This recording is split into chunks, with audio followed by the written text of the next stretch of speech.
আবৃত্তি করছি কবি সুকুমার রায়ের জীবনের হিসাব কবিতাটি।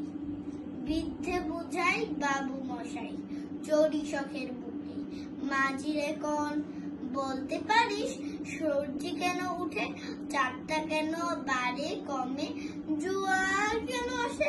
বৃদ্ধে মাঝি অবাক হয়ে ফেল ফেলিয়ে হাসে।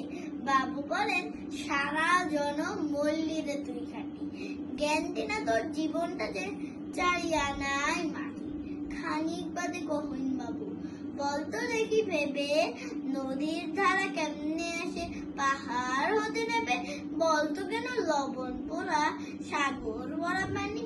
মাঝি সে কয়, আহারে মশাই ও তো কি আর জানি।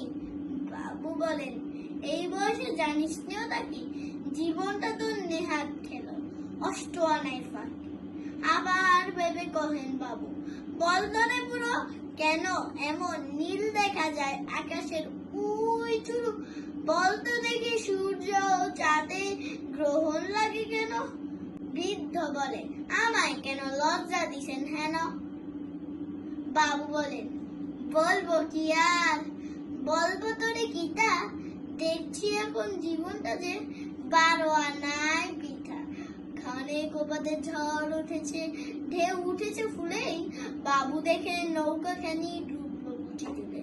মাঝির এখন একই আপদ, ওরে ও ভাই মাঝি, ডুবলো নাকি নৌকা এবার, মরবো নাকি আজি। মাঝি সে কয়, সাঁতার জানো। মাথা নাড়িয়েন বাবু।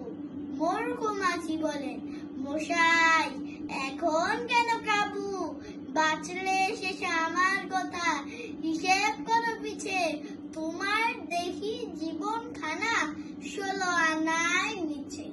ধন্যবাদ।